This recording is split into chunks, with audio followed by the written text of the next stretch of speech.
Nub. This is the Merce. This is Felton. And today we're going to talk about some nerdy stuff. First off, let's get into the new shows that they've got going on Amazon Prime. I know that you had told me that I should check it out, The Tick, the remake of The Tick. Yes. So you were very excited about it, so let me hear what you have to say about The Tick first. Well, initially, I thought just, this is awful, this is the worst thing, they're going to make another terrible show. And I think back, and I didn't hate Patrick Warburton's Tick. I didn't hate him. It's just, I think, in my memory, I was mad that they canceled it. Mm-hmm. So that kind of, I think, is what played with my memory of it. I love the cartoon. Oh, yeah. Didn't read the comics. I thought there was a graphic novel or a comic. Yeah. But, I mean, the cartoon was amazing, so... huge fan of the cartoon. Huge fan of the original live-action show myself. So, when I heard that Tick was coming back, as a show, I was very excited. Yes. So, what did you think of the show? I absolutely loved the dark tone. I always thought the Tick had a dark tone to it, even in the cartoon. There was a dark humor there. Mm-hmm. And... they absolutely encapsulated that with Arthur. I absolutely loved how he is a conspiracy theorist. Yes. Not they actually gave a good origin for him. And the exposition leading up to, the suit being bulletproof and all this stuff, I was like, that was so well done. They didn't have to do any ridiculous explanations. It was just there. Yes. And he's going to get it. Mm-hmm. And it's, oh my God, I was so excited. See, I was not expecting it to be as dark as it was. Yes. When the main bad guy kills off, I know this is like a spoilers thing, but maybe I'm not going to go into spoilers, but let's just say that one of the weapons he uses, was it weaponized? Weaponized syphilis. Yes. To make people bleed out of their eyes, and then he killed them. The Tick himself accidentally kills a bunch of bad guys in this. They killed themselves. Yeah. They did it to themselves. I mean, he didn't stop it. he said it. You did that to yourself, sir. I must say, I enjoyed it. I think my biggest problem is that it's not the actor from the original live action movie or show, I should say. Which Patrick Warburton actually had a good voice for it. Yes, his voice was perfect for it. But, and the other thing I don't like is I do not like the Tick's costume. The Tick's costume looks it's creepy. Really bad. Yeah, it's creepy. But other than that, I really enjoyed the show. The show, it took me by surprise. I was not expecting that at all. I was like, holy crap, this is a great way to relaunch the Tick. It's a lot darker, but you still have the comedy. It's a dark comedy. Yeah. And you're right, you have the conspiracy theorist. My favorite part. Arthur is fantastic.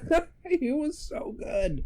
I mean, obviously, he's going to be a big highlight to the show. The actor that they picked was fantastic. But you know what? I mean, there's a possibility the show won't make it. You realize that, right? This is what they're doing on Amazon Prime. This was a test. Exactly. What they're doing on Amazon Prime is they came out with 3 pilots, and then based on, I guess, viewing those 3 pilots, whatever gets the most views is what's going to become the next show. So there was that. There was, I believe, Everybody Loves Dick. And then... That sounds stupid. And then there was Jean-Claude Van Johnson. And let me tell you, The Tick was great. Jean-Claude Van Johnson was amazing. That wasn't just a joke you texted me. No, I was dead serious. A joke. I'm like, he's making some Jean-Claude Van Damme joke. Jean-Claude Van Damme plays himself as a washed-up movie actor. Yeah. Right? And it turns out that the whole time he was also a movie actor, he was a hitman or something like that, like some kind of secret agent. His inner fantasy, basically, is what this show is. And it was amazing because he makes fun of himself in this show. You know how he's all about the splits and everything like that? Yeah. At one point in time, somebody's running at him, and he's talking about, this guy doesn't realize what's coming. I'm the master of the split. And he goes to do a split, but he's older now, so he can't do a full split. And you see that look of, oh shit, on his face as he gets hit in the face with a baton. I haven't prepared and knocked out. Yes. It was amazing. The Tick was great. Jean-Claude Van Johnson was amazing. That is...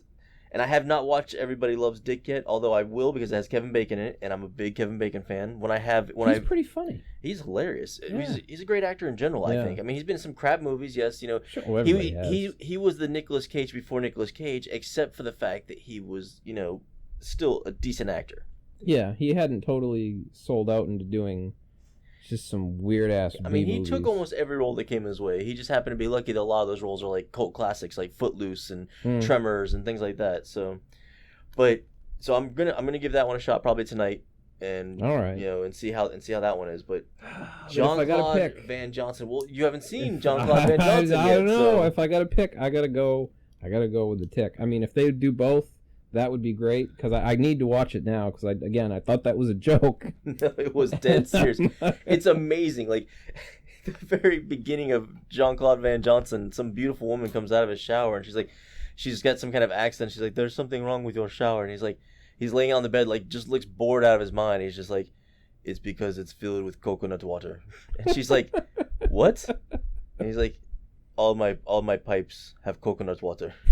She's like, "Coconut water?" He's like, "Yes, coconut water." It's like, what the hell? Like, it's good for the skin. Yeah, I'm obviously like. I love the fact that he's like, is he like this like gluten free like he is foodie? Well, he goes to like a foodie kind of restaurant thing, you know, like one of those pop up restaurants, and it's called ramen, but you know they don't have access to water, is what the waiter tells him. So when his ramen comes out, it's just dry ramen with some ingredients on top of it, just like the package of ramen with ingredients on top of it. Nuts. It's fantastic. He makes fun of himself, and he does a great job at it. You know, he makes fun of the splits. He makes fun of the whole fighting thing. How like in his movies that all the bad guys come at him one at a time. Yeah. So it's just that whole thing was just amazing. I thought it was fantastic. I grew up watching the Van Damme movies. Oh, of course. You know, never really cared for them, but my ex-stepfather was a huge fan of them. So seeing this and seeing him make fun of all the crap that used to annoy me, it just endears Jean-Claude Van Damme to me. He made a movie with Dennis Rodman, didn't he? Oh my, probably. And it was like a serious action movie. Yes. That wasn't a joke. Those back in the day, like that was serious. Yeah, I think that was part of his down. I think that was his even. That was jumping further, the shark right there. You know, you start off high with Bloodsport, you know, and then you die with Dennis Rodman. I want to change that. I don't want it to be jumping the shark anymore. Mm-hmm. I want the phrase to be selling reverse mortgages.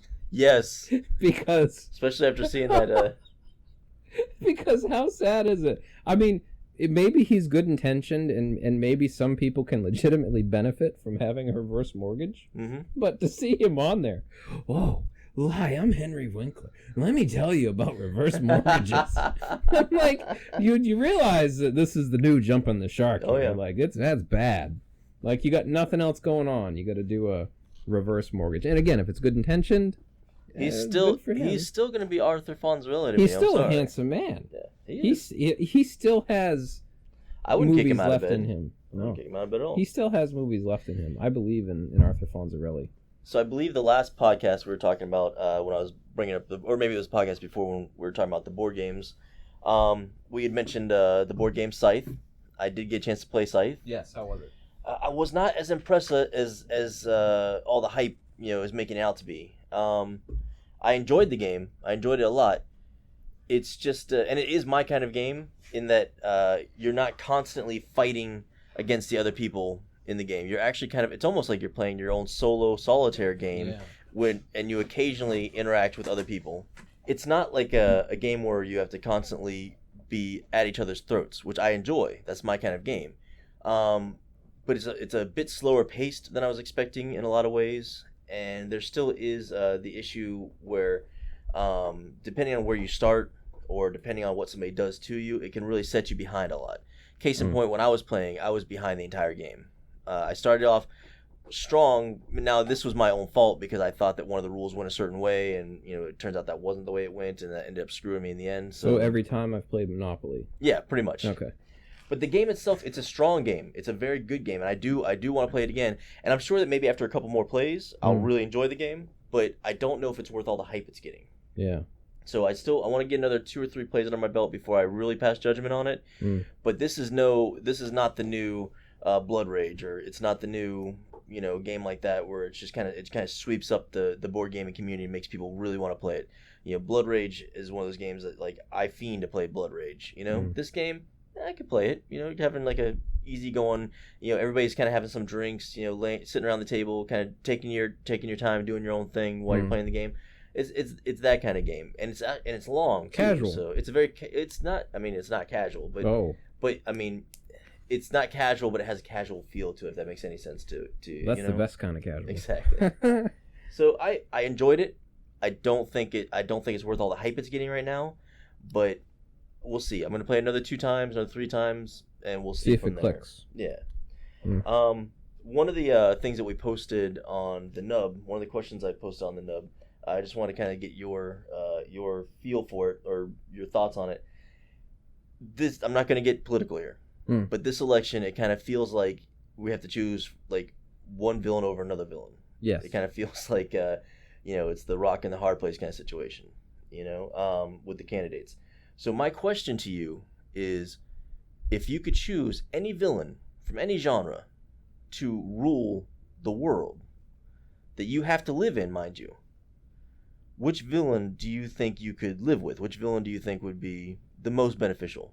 There's so many good ones. Mm-hmm. There legitimately are so many villains that if they won, I feel, they would turn things around. You know? Well, you are like the ultimate cosmic choice now. Like all the villains have come to a meeting. They're all they've done their candidacies. They've killed all the heroes off. There's nobody to stop them now. Who is the top dog on the pile to rule the villain presidential elections? Yes. So not unlike what we're dealing with now. Well, hold on though, you've entered interesting territory because anti-heroes could be considered a villain. We're going straight villain here. Oh, straight villain. Because anti-heroes still maybe want some semblance of good. Yeah. Oh man, I'll have to go with the first name that popped in my head. Mm-hmm. I've mentioned him before. Oswald Cobblepot. Okay. The Penguin from the second. Was it the second Michael Keaton Batman? Yeah. Okay. Something about him. Mm-hmm. Great politician. You want Danny DeVito's. I want Danny DeVito to be the world leader because I love this Always Sunny in Philadelphia and he's hilarious. All right. Why did you poop in the bed? Because poop is funny. What is your policy on spaghetti? So, for me, I was more of a Lex Luthor guy. Because here's my thing: Lex Luthor is only really pissed off about superheroes. Yep. Once the superheroes are gone, he's going to create some great infrastructure. Not only that, but you're talking about superheroes. Well, supervillains technically are superheroes. So he doesn't want superpowered shit. Them. So us, the common man who can't fly and shoot lasers out of our eyes, like he's going to look out for us. And that's my kind of guy. He seems like a martini on the beach, with a bunch of humans kind of guy. Like I don't want mutants running Classic around. Lex Luther. Yeah, I don't want mutants running around messing things up. No, definitely not. I don't want crazy, harebrained. I'm gonna set these two guys against each other by stealing somebody's mom, Lex Luthor. No, I want who has the same name as the other guy's more dead mom. Exactly. I just want the Lex Luthor, the classic Lex Luthor. I hate superheroes, super villains, super anything. Let's make the Earth great again. That's the Lex Luthor that I want. Let's make the Earth great again. Make the Earth great again. Yes. So that's my villain. I like it. I can get behind it. Well, I'm definitely getting behind it. I'm gonna get pins and buttons, and I'm gonna go out and start carrying signs. Lex Luthor for world president. Well, that's pretty good. 2020? 16, 17, 18, 19, 20. Yeah, no, that's 5 years. Oh, okay. 16, 17, 18, 19. Maybe 2020. Math is hard. Terrible at math. 2020. Terrible at math. Hold on, he's trying to say something. What? I think you went pee. Our third podcaster is a boxer. He really wants to get his opinion on there. Okay. Hold on. All right. So, obviously, we've got a very different opinion of what we'd want for villain. Cobblepot, is kind of low grade thug, but he's a businessman first. See, he's on the way up though. You see, is. that's a grassroots movement right there. See, that's what gets me about him. He's that underdog. Yeah. And then Batman had to come in and just pummel him, which I thought was awful. So now the election that'll take place for world domination will be Cobblepot versus Lex Luthor. All right, we'll see. 2020. Well, Lex is gonna take this one. I'm telling you. Start have to get votes now. Buy votes. Well, of course, there's gonna be a lot of buying votes, and unfortunately for you, like Lex Luthor's rich, so. Well, didn't Cobblepot have money left to him when his parents? He does died? have a lot of. Cobblepot is like my parents own a couple McDonald's franchises, rich. Really. And then Lex Luthor is I own a small country, rich. Ooh. So you got there's. I agree. I think we're gonna have to pause it, and then I'm just gonna actually, you know what? Make a note that we're 16 minutes in. It was about 16:39. Okay. And then I'll just cut that section out because if I stop recording, and start, it'll start it on that second track. I think it's gonna start on that second track, or maybe that was just. Okay, so I think I figured it out. Okay. Next topic, I think. What was the next topic? Oh, we haven't done the next topic yet. Oh, so we're talking about the president now. Okay. All right, so 3, 2, 1. Blade Runner sequel. Yes. What are your thoughts on that? Yes. I love the original Blade Runner movie. And I'm glad that they're not doing another remake. I'm so tired of the remakes. That was my biggest issue. I remember there were talks about them doing a remake because okay, it's like Star Wars versus Star Trek. Yes. Right? You have Star Wars, expanded universe got axed. So really, you have originally years ago all you had was the movies, the original trilogy, and that was. And now you're basically back to just the movies, except for they've allowed the comic books. Comic books and by Clone Marvel, Wars. Yes. So there's some stuff that was added in. They said no, this is okay, but arguably Star Trek had a lot more content to go off of. Yes. They had multiple series spanning multiple generations. I mean, Star Trek had a ton of content. Well, Star Trek just continually kept pumping out shows and things like that. They were all in the same. It was all in the same universe. It was all the same, genre. Everything was attached. Whereas when you talk about Star Wars, when they opened up the canon for writers to do basically fan fiction books, then you get a lot of. I don't know how many of those books you've read, but there's a lot. Shadows of the Empire. Shadows of the Empire is a fantastic book, but a majority of those books that came out were trash, in my opinion. Oh, I can believe that. And imagine, I had a friend, Randy, and he read all of them, and he was like, "Oh, these, they're okay." He was reading it just to have it. Yeah, just to have more, more in that Star Wars realm. And I get that. But the bad part is that if they had made all that canon, I mean, they messed up a lot of people's back histories. They created back histories for people that maybe didn't need them, or back histories that were stupid or not enjoyable. So I don't fault Star Wars for Jonathan, the interstellar storekeep. Yes, exactly. Sat in his chair that day, wondering why this Jedi had entered his shop. Like, he didn't need a backstory. But my point is, they have a movie based off of a book. Philip K. Dick. Yes. Cool dude, right? You actually met him, you guys just hang out? Oh yeah, we hang out all the time. Everybody likes Dick. Yeah. But that's it. Boom, that's it. So to do a remake on that would just be a slap in the face to Harrison Ford, Rutger Hauer. Because Rutger Hauer, let me tell you, I still think that was one of the finest performances maybe he ever delivered, because I don't really know too many other movies he did except for Blind Swordsman. In my humble opinion, Blade Runner is one of the best sci-fi movies made, period. Yes. It's almost, in a lot of ways, perfect as a sci-fi film. The intrigue, the sex appeal with the I forget what they call themselves. Thank you, the replicants. That all that stuff was just amazing. And then again, Harrison Ford performed. But look at how they shot a lot of those scenes, though. A lot of those scenes are just him on the dole, just going around doing his thing, investigating. Well, I like I said before, I enjoy the noir kind of detective thing, and that's kind of what Blade Runner is. It's a sci-fi noir detective. I love it's dark. It's raining a lot. They're in it's China, right? Or Hong Kong? Well, in the book, I know. God, I'm gonna get chastised. Yeah, get this nerds wrong. are gonna rip us apart right now. In the book, I believe like one of the only areas that is safe to be in is L.A. because there's a lot of exclusionary zones. Maybe that's where they are. I honestly, it's probably been a good 5 years since the last time I saw the movie, so I do need to watch it again. I did the audiobook a while ago, and I did it segmented in so many different sessions. Nothing stuck. I remember in the book he had a wife. Oh, okay. Yeah, so that kind of dramatically changes things. He had a wife who... I specifically remember one scene where they're in their apartment, right? And she's used this... There's this thing they have called a mood organ. And apparently the mood organ can change your mood, okay? Oh my god, I need one of those. Yeah. And she sets it to, like, sad or depressed. And he's like, well, why are you doing that? Like, oh, you can't. That's terrible. Let's pick this number and we'll, have a great day. Or, something along those lines. Yeah. And I always thought that was an interesting picture of the future.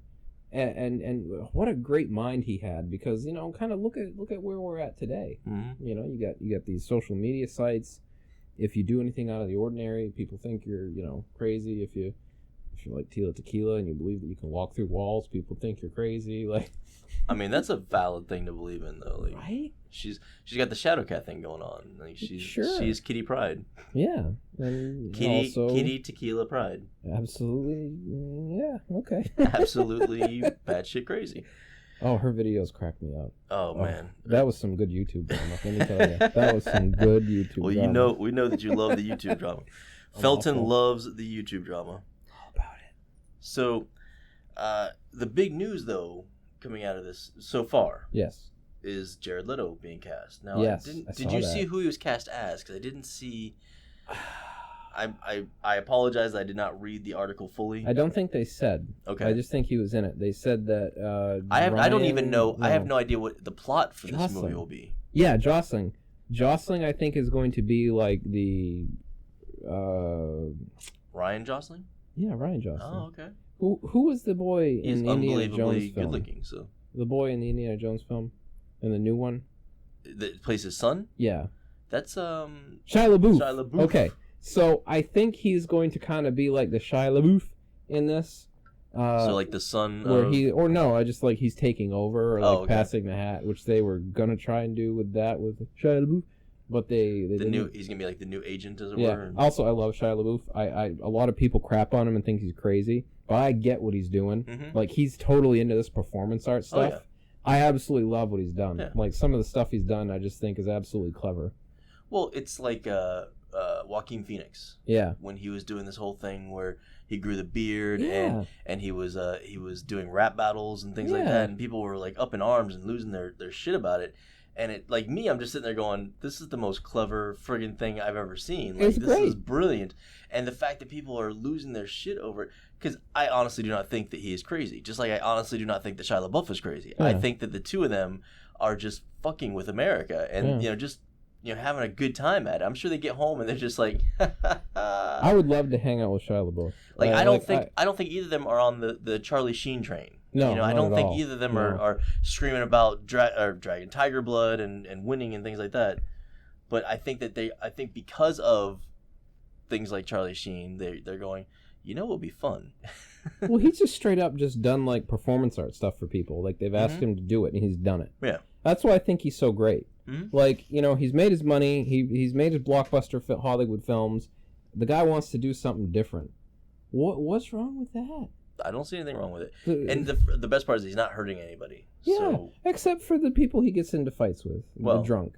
And Alan Cummings. They end up getting money in the end, so. He slapped Alan Cummings right on the butt. Did he? Oh, yeah. He was doing an interview, I think, with either Conan or one of those talk show hosts. And he tells a story about how he got drunk, like really drunk, and went into like some cabaret show. Mm-hmm. And it was Alan Cummings. And he was, dancing around, just so happened to come near Shia LaBeouf, and Shia LaBeouf was drunk and slaps him like right on the butt or something. And I'm like, man, this guy, he could tell a story, because I was absolutely engrossed with his arrested story. The whole time you're just staring at the TV, just enthralled. Shia LaBeouf. So yeah, I'm really I want to see more news about this and see. I want to get like a synopsis of what this movie's going to be about. What are they planning? Yeah. Because, unfortunately, it could go terribly wrong. They've got to dump the director's cut. Yeah, it could go terribly, horribly wrong. Yeah. And then, who knows? It's one of those movies I love, and I just really... Whoop, phone interruption. I didn't put it on silent. There we go, fixed. 3, 2, 1. It's just one of those shows I really enjoy, or movies that I really enjoy growing up. It's a long movie, so I had to watch it in little segments. Yeah, like 10-minute segments. They're gonna have to dump the director's cut. Well, of course, because it changes the ending. Now they adjusted it so that, if I remember, that argued that Deckard was a replicant, right? Mm-hmm. And the question was, well, does he have the longevity or not? Mm-hmm. Is he going to live? So I guess they don't have to teeter on that. I guess we just finally get to find out. Yeah. I think he's all but said, yeah, Deckard was a replicant. Okay. Spoiler alert, the novel's been out for a couple of decades, right? So that's going to be interesting to finally get that question answered. That would be interesting. And again, I'm going to go home probably tonight and watch Blade Runner again. Yeah. Just because it's been so long. I love the visuals. Somebody actually took a comparison, and they took a photo of like Hong Kong, its skyline. Yes. And just, wow. And see, I think that's why I thought it was Hong Kong, is because of that whole situation. Well, maybe it did take place in Hong Kong? I don't know, I'm going to watch it again because I know that we're going to get murdered in the comment section here. Well, you guys, why don't you know? I love you guys. I love being part of the nerd culture, but at the same time, we are some of the most savage people. If we don't have the proper information about the nerdy things that we're into, we start spouting off of the mouth, we will be put in check, and that's okay. I don't mind it. That's the fun. It actually makes it fun. Another thing I want to talk to you about, and this is something that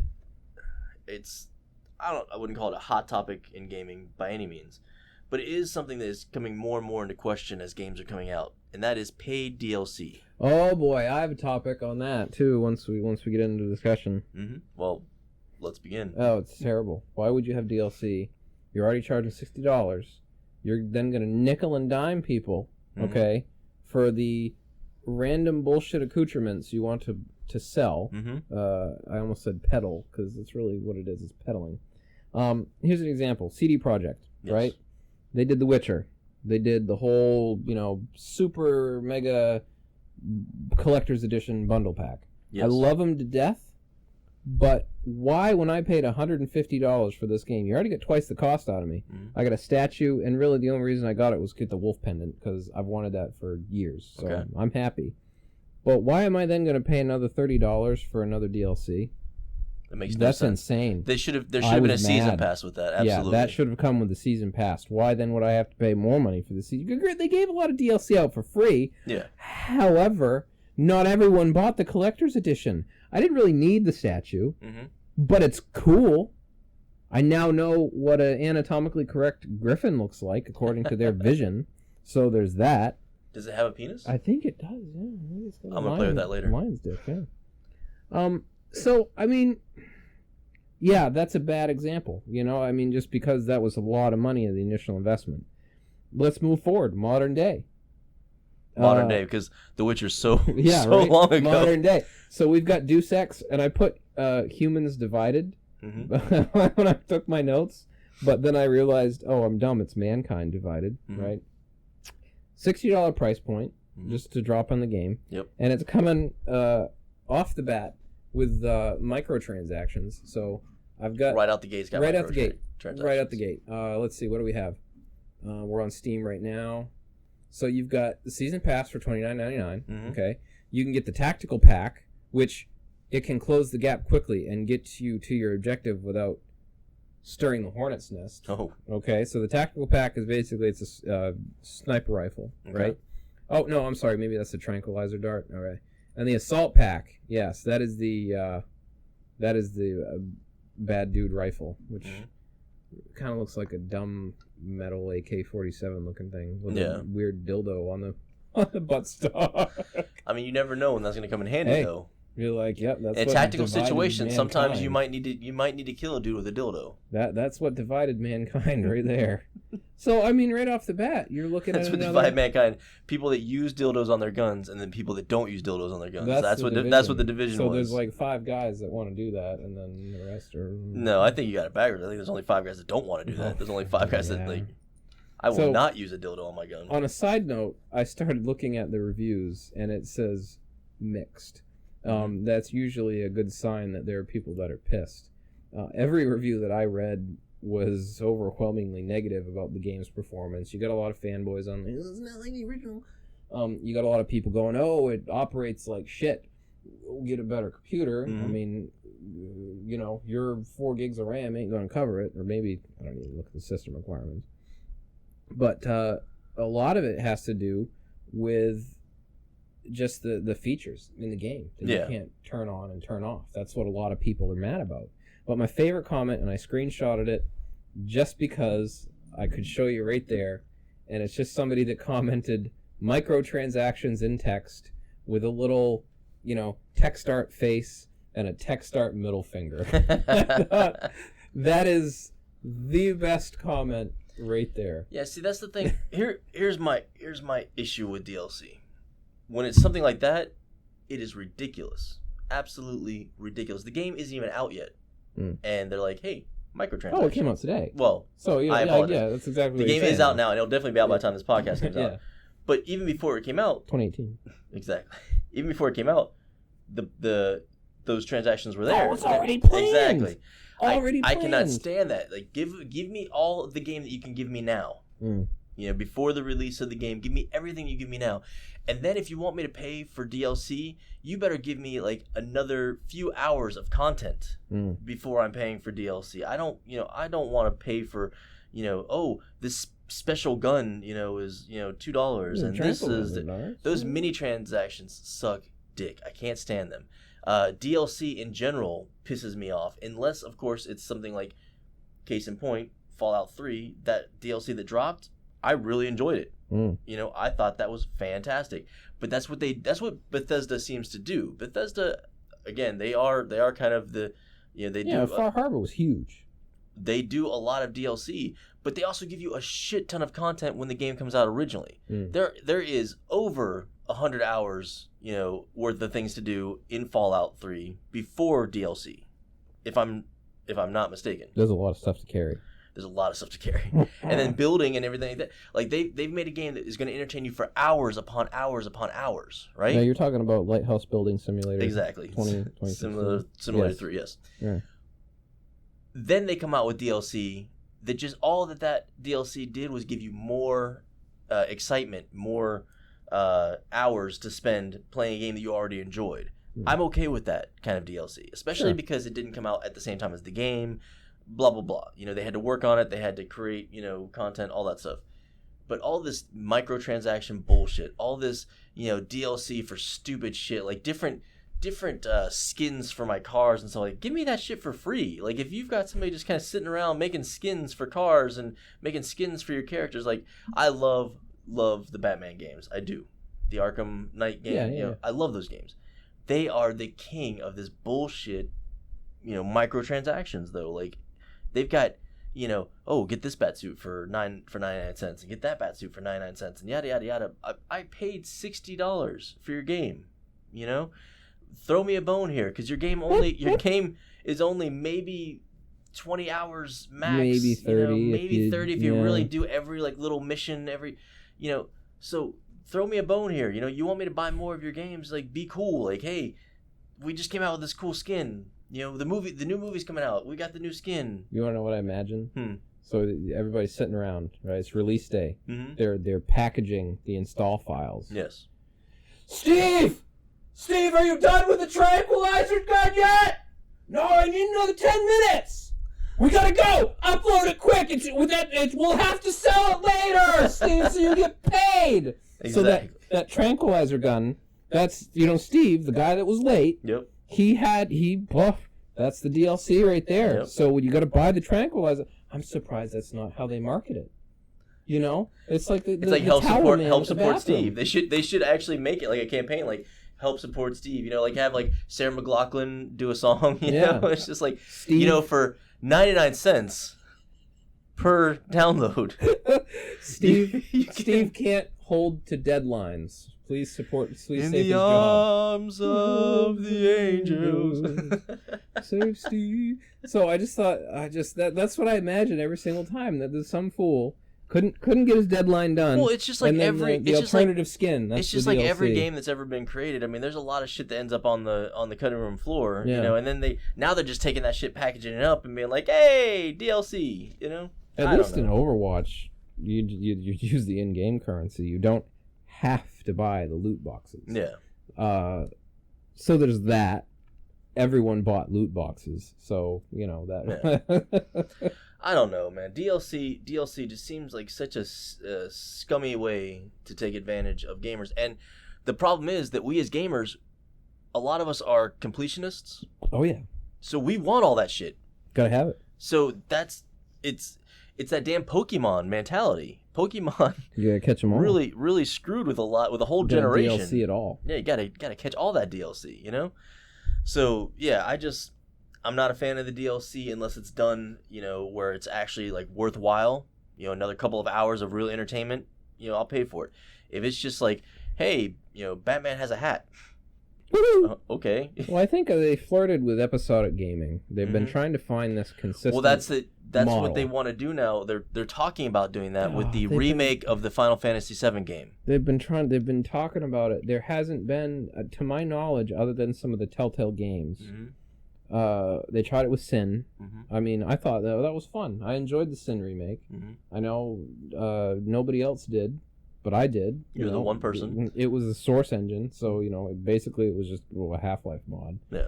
But I was really, hey, you know what? I enjoyed the original game. This will be good.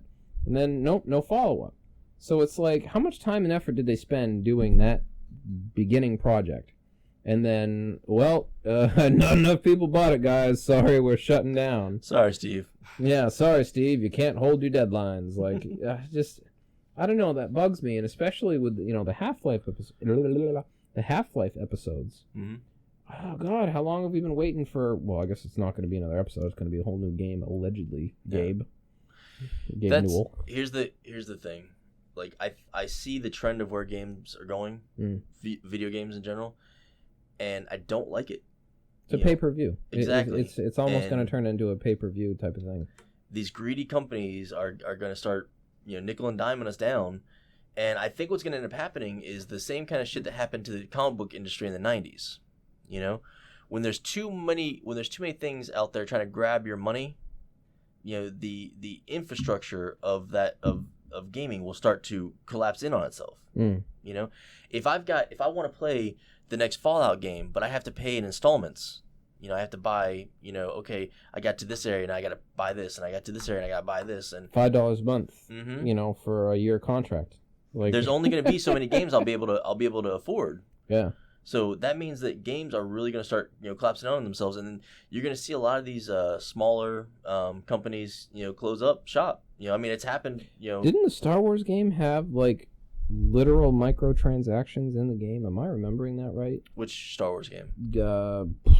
That last one that came out. That still doesn't narrow it down. No, was it Galaxies or? Oh, you're talking about the MMORPG? Yeah. Oh, okay. I thought there was like Knights of the Old Republic. Yeah, you literally like bought shit in the game. Yeah, like, Knights of the Old Republic. Money. Yeah. That to me, I was like, oh man. Yeah, I avoided that game like the plague because, as we talked about before, I have an addictive personality with MMORPGs, and then Knights of the Old Republic is one of my absolute favorite games of all times. And then you get a spaceship, and all of a sudden, like, my anxiety level was through the roof. I was like, I have to have this game. And then things like I started hearing about it more, and I was like, thank God there's negative reviews.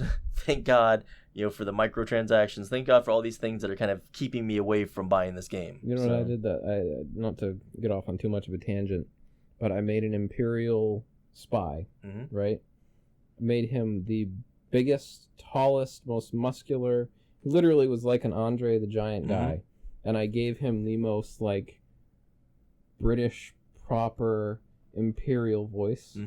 I laughed for hours just on the dialogue choices. Just his, like, giant homunculus, like, and oh my, he talks like this. Like, oh, that was the funniest thing. And you could do a combat roll with You're a him. little British barbarian. Yeah, you could do a combat roll with him. Righto, I'm about to... Imperial Sniper, I think that's what it was, Yeah. or Assassin, or whatever it was. Oh, that was hilarious.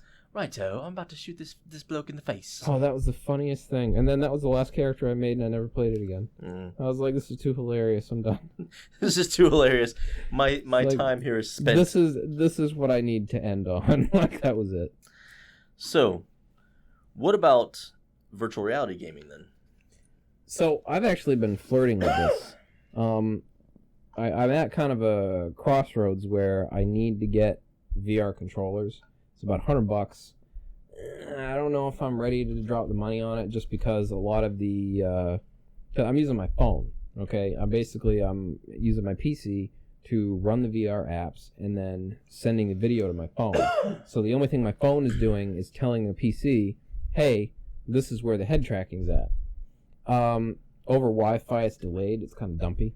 Yeah. But wired in, it's cool. The only problem is my wire is about 3 feet, so I'm attached to the computer, and I can kind of look to the corner, and oh, this is great. I can't wait till I get a longer cable.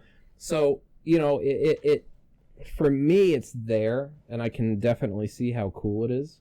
But unless you're willing to drop the money on a Vive or a Oculus or those damn, there's one that actually tracks your hands. It's amazing. You set it in front of you. It's called the Power Glove, isn't it? Yeah. I'm just kidding. That'd be amazing. No, but it actually tracks the movement of your hands, and apparently it's getting used in a lot of waifu simulators because you can slap things with it and the physics react.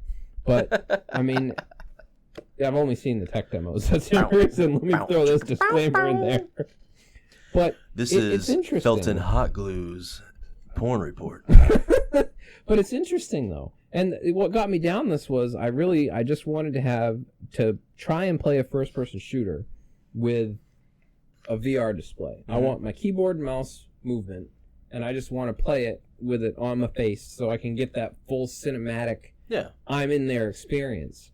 And apparently, without the head tracking, from what I've read, that can be kind of disorienting. Mm-hmm. So I'm like, well, maybe I ought to wait, until they start updating games to get into the head track. But then there's a whole other host of issues. You got to have a controller because they're never going to do keyboard and mouse for this stuff. Mm-hmm.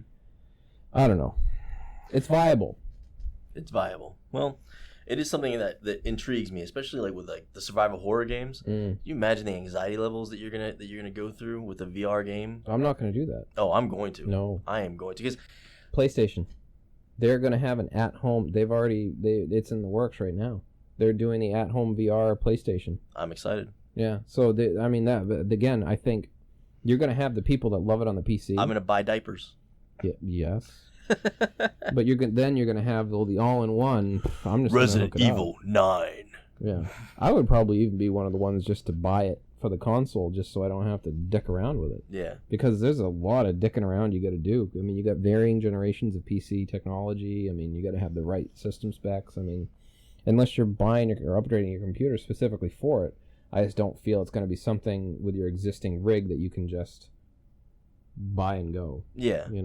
Without a fair amount of preparation. I look forward to it. I'm excited about it. It's the next evolution of gaming. It's only taken 25 years since in the 80s. Well, in the 80s they were doing they had these crazy polygon, Lawnmower Man shapes and stuff. Yeah, exactly. But they had systems like that. You go to the mall and you put this ginormous Wolverine type, thing on top of your head, and you look around. Oh my god! It's almost it's like these polygons and squares and octagons are real. I think that's the biggest downfall that Disney Quest had. I absolutely loved that place growing up, but as technology evolved, they did absolutely nothing to update it. It still had the same games from 10 years ago. The graphics on PC games far surpassed it, and they did not bother to update anything. They still had the raft game, and I can't imagine. You cannot tell me that those attractions, how much the initial investment into those VR applications that they made did not get fulfilled. They had to have gotten their money back on that investment. And then to not update it, I think, and especially given the amount technology has changed. Just think of the not bridges they could have crossed, but bounds they could have pushed. Mm-hmm. With the amount of money that Disney has, they could have VR stations with the survival horror, with everyone in their own VR booth. Yeah. And you're all wandering around the creepy hall. Imagine with their resources what they could have done. They could do all kinds of crazy things. Oh, that's Universal too, though, has the money for that kind of thing. I mean, they could have made like a real VR, like Jurassic Park situation, like from the first movie where you're stuck in the Jeep and getting thrown around. Terrifying. That'd be fantastic. Oh. But I think heart conditions and things like that might keep them from doing that. Some of that VR stuff, even with what I've tested, is pretty cool. Yeah. And even some of the phone apps with just Google Cardboard, just to actually be able to look around and move with a little tiny controller. Yeah. But that's the coolest thing ever, because it's it completely changes your environment. And I actually felt disoriented. Like when I took it off, I was like, because I need a minute. I need a second. I need an adult. And I actually was like, just to see, because there's this one, it's like the little shooter puzzle game, right? And you're on this platform, and you look down, and it's down there. I'm just like, I don't like that. I don't like that at all. I know it's fake, but I don't like that. I can't even do it in the game. I hate looking over the edge because I'm like, oh, I'm gonna fall. That is deeply ingrained in me. That's funny. So do you have anything you want to cover? I've been chiming in, but the only thing I have left is my Overwatch report. I love the Overwatch reports. So there's a lot of controversy. They're planning on doing some buffs, some nerfs. So one of them in particular, I am a little slightly upset over, but I understand why they're doing it.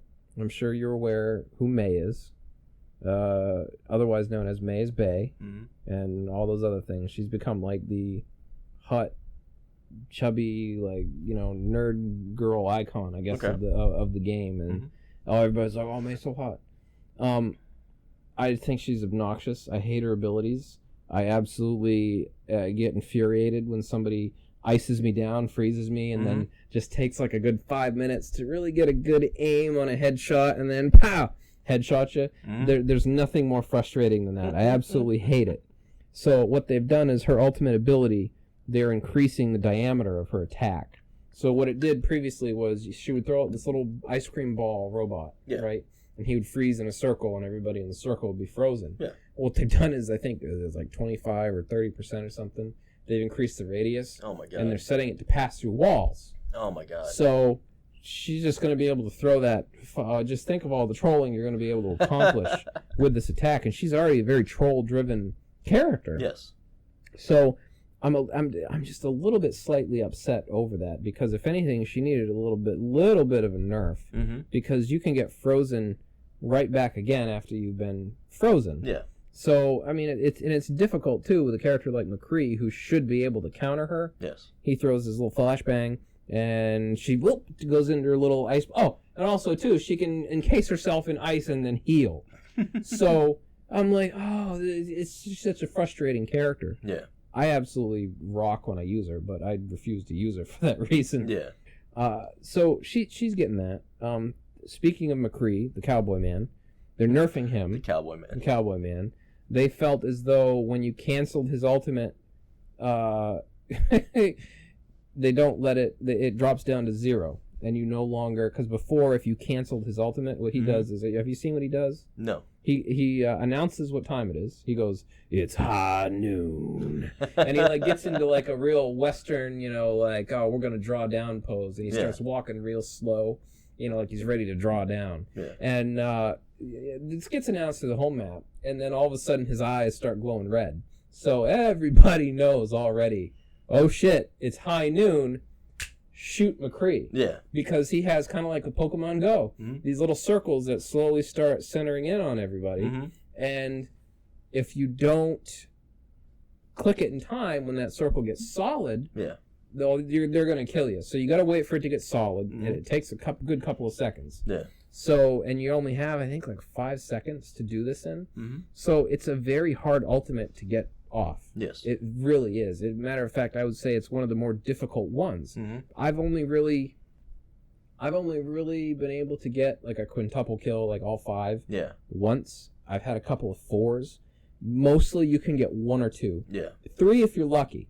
So it's really not that super effective. But then again, nobody other than Reaper in the offensive class really has a good... Well, okay, I can't say that. Farah has a good offensive, or a good ultimate, and she's in the offensive class. But I would say, by far, he has the most difficult one, I think. Yeah. And that's just my opinion. I'm sure other people are like, he's overpowered, they need to nerf it. Oh. But you know what? I use him pretty much all the time. See, I gotta play this game is the problem. Like, oh, yeah. I mean, there's so much to it. Now, I've been so caught up... work, obviously. Yeah. But I've been so caught up since Dice Tower Con in board gaming. Yeah. And actually, not just board gaming, but then you came to me with wanting to do this podcast. So like I've been coming up with like ideas taking for the you away podcast. From Overwatch. And, yeah.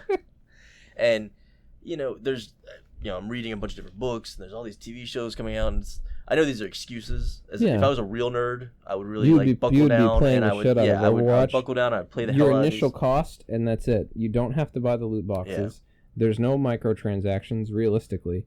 It's a fantastic game. Yeah, I know, and I'm a horrible person for not buying it, and I will buy it. To all you nubs out there, I will buy it, and I will be talking about it. Of course, I'll be way behind the curve, so I won't be talking about it very much. Oof. Yeah.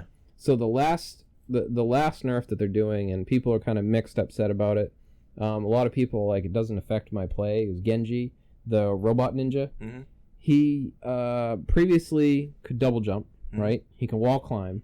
And then he could double jump again. So he was the Ninja Gaiden of the game. So he is Ryu Hayabusa of Overwatch. Did I say that right? Ryu Hayabusa? Not sure. I'm Ryu Hayabusa. I am a Neo Montoya. You killed my father. So basically what they've done is they said, okay, no more double jumping after you wall climb. Like in that circumstance, if you've already double jumped and you wall climb, you can't double jump again. Or if you wall climb, you can double jump once. So they've worked it out somehow. So there's some people going, this is an intense nerf to him. Mm-hmm. His ultimate lasts 8 seconds. Okay, that's the one they were telling me about, where he pulls out the sword. He pulls out the sword, goes ape shit on just everybody. For the next 5 minutes, he proceeds to just hack on everybody. Yeah. And God forbid you have more than one of them go an ultimate at once, because your whole you're done. Yeah. So they've chopped it down to 6 seconds. There are people who are completely like, this breaks him. No one will use them anymore. It's useless. Mm-hmm. Most everybody else, their ultimates, are either instant or like Zayonetta, the robot monk. His is 6 seconds, I think. Mm-hmm. So really what they're trying to do is they're trying to bring him down like on par. So, Zenyatta is supposed to be able to counter another ultimate, or, a vast majority, I guess, of them. So they're kind of cut him down a little bit, and I think he needs it. Mm-hmm. People have been getting really good with him. And if you got a good player, your match is done. He'll carry the team because he's so damn hard to hit. Oh, yeah. The only way I've been able to do it, catch him on surprise with McCree's "It's high noon," and get him while he's flying around, jumping all over the place. Yeah. 53. Okay, good. All right. Last thing. Well, I guess we can probably talk about 2 more things, but let me go ahead and do my my 3. Comics for this podcast that you should check out. All right.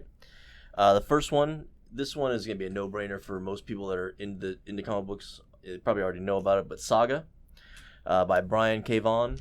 Brian K. Vaughan is a great writer who's done a lot of just really interesting stories, and Saga is no exception. Saga is basically like a space opera love story / action adventure / I've heard of this before. Saga, it's actually pretty popular in the comic book community. It's a really, really good comic book. It basically follows these 2 like Romeo and Juliet kind of star-crossed lovers. Is it a pun because they're in space? Yeah, a little bit. Yeah. But so they fall in love, and it's funny how they fall in love, because they fall in love after reading this novel, and the novel that they read is a romance novel, right? But it's not a romance novel as we know romance novels. The romance novel is actually just a normal relationship. So it's like the future's so twisted. It's like, wow, they watch Netflix together and they chill. That's exactly what it's like. Shit. It's freaking hilarious. Like, there's a lot of like very cheeky, sarcastic, humor in there. There's a lot of just, I mean, there's times where it kind of catches you in the feels too. So it's a really good comic to pick up. And like I said before, I do these in trades. I do these, in the collected, books, so, in the volumes. I don't collect individually, but if you can find them individually, I mean, do it however you like.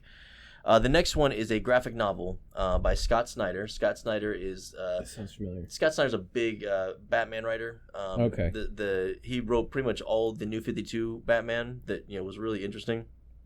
He wrote like Death of the Family and Endgame and things like that for Batman. They were all really interesting stories. Well, he did a graphic novel called Severed.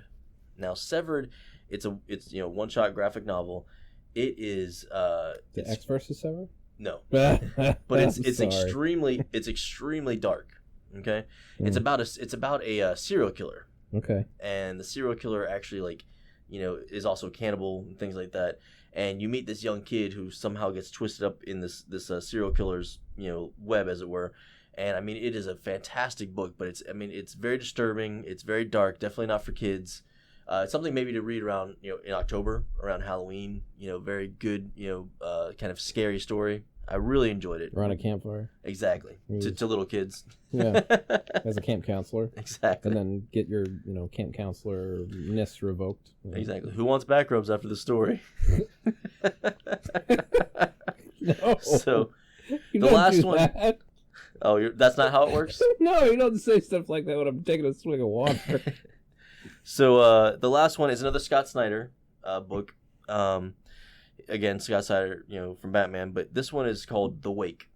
And The Wake is a really interesting story. And actually, the way that it reads like an action, like a survival action movie. It really reads that way when you're reading it. You kind of turn the pages like you're watching an action movie.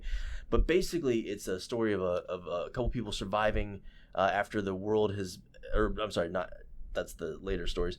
The original story is these creatures are coming from the deep, and they're basically going to flood the world, kind of destroy the world, and you've got these people that are trying to survive this attack and everything that's happening. So it's very interesting. It takes place. Are they demonic, or are they just like, no? They're just, we've always been here. Exactly. We're just coming on. It's one of those. Yeah, it's one of those. They lived. In DC, they kind of did the same thing with Aquaman. It was called the Trench, and there were these creatures that kind of have lived, at the bottom of the ocean for the longest time, and somehow they've been freed, and now they're coming to wreak havoc on the world. It's the same thing, but this one's really fast paced action. It's like watching a scary movie or an action movie. It was really a good read. So those are my books to check out this podcast. One last thing that we should maybe talk about is a new trend that I like that I'm seeing with movies. I'm seeing this trend. When I grew up, I used to watch Up All Night, the show that was hosted by Gilbert Godfrey, and then did he host a movie or something and talk about exactly. it? It would be these crappy '80s movies. Almost every one of them was a post-apocalyptic scenario. It's like you were hanging out with Gilbert Godfrey. I remember that. Yeah, I used to love these, right? But the movies are what I really loved because they were cheesy, they were horrible, but they were great. There'd be maybe the more famous ones of those movies would be like the Cyborg with Van Damme, or I think it's like Cherry 2000. Yes, like those. Oh yeah. But a lot of movies like that with the post-apocalyptic, kind of 80s. Like every movie wanted to be Mad Max, but couldn't quite be Mad Max. That developed a very specific view of the future for me. It did, and that's why I love the Fallout games, because they kind of have that kind of feel to them a little bit. But now I'm seeing movies that are coming out, kind of doing like a tribute to these crappy '80s movies. When they make their movies, and the one that I saw that really just, it actually it endeared me. I really loved it. Was Kid Turbo. It's on Netflix. I know. I have to watch it. It is fantastic. I haven't watched it yet. It is a great 80s movie, filmed recently. They did such a good job. They got the actual feel of it. So any of you that grew up as 80s babies or 90s babies that watched Up All Night with the 80s movies are going to enjoy Kid Turbo. It is fantastic. And another movie that I saw that kind of has that same kind of feel, although it's a little more over the top, was Kung Fury. I finally saw Kung Fury, so I'm liking this. I'm liking this like throwback. Kung Fury is amazing. I mean, these are over the top kind of tributes to those movies, but at the same time, like if you enjoyed those crappy movies back in the day, you're really gonna enjoy these kind of tribute movies that they're making nowadays, and I really want to see more of these. I want to see more, crazy like, was it Triceratops and Kung Fury. Did you know that Jesse the Body Ventura, yes, made an attempt to make a Terminator-esque film back in the day? I have to see this movie. Full on, everything you love about Jesse Ventura. I have to see this movie. He had a little talk box, and its name was something along the lines of like the talk box. Mm-hmm. That's how awesome this movie was, and he talks into it, and it's kind of like a Siri. Yeah. And I don't really remember what the whole point of the movie was because it was so convoluted and bad. Yeah. But he's like a future trooper that gets sent back to stop something or kill a little boy or save a little boy or something, like, or molest a little boy. Something bad's gonna happen to a small child. Yeah. And then there's a bad guy that gets sent back. I mean, it is such a bad movie. I watched it on Riff Tracks. Mm-hmm. And the only reason I was able to watch it was because it was so funny with the Riff Tracks. Well, you have to understand, like, for me and my dad's favorite thing to do growing up was to watch really bad movies. Like, we watched all the Godzilla movies. So fun. We used to love that stuff. We'd watch, really bad kung fu movies, really bad, especially if the dubbing was really off. Oh, that was the best. Oh, yeah. We just loved really crappy movies. So that's just something that kind of stuck with me. So now they're purposely making crappy movies for the new generation, and I am just in love with it, and I really want to. I hope there's like a name for this genre of movie, like Crapovision or something, Oh, shit. Well, you got Italian Spider-Man. That was done a number of years back, kind of before this trend like really, really took on. Yeah, but I mean, wasn't that that was still kind of a serious, attempt at a movie though? No, it was a joke. I know. Well, I thought it was seriously done, and then it was. No, that wasn't. I initially thought when I saw the clip, I'm like, well, I've seen some Italian cinema, and I could believe that this is real. Like, this is awful. But you got the heavyset guy in the sweater with the bandit eye cover, or the Zorro eye cover, and he's got a shotgun and he's shooting the bad guys. Like, how fantastic is that? Italian Spider-Man. Just great movies in general. But I think that's it for this podcast. I hope you guys enjoyed it. If you guys are enjoying the podcast, please leave some comments below. If you want us to talk about certain things, let us know. You can also go to the Facebook page, the Nerds United and Brevard Facebook page, or the Nerds United and Brevard Facebook group, and leave some comments there about the podcast, what you think, what you'd like to hear, and we'd like to hear your feedback. This has been the Merce. This is Felton. And we'll see you later. Yeah.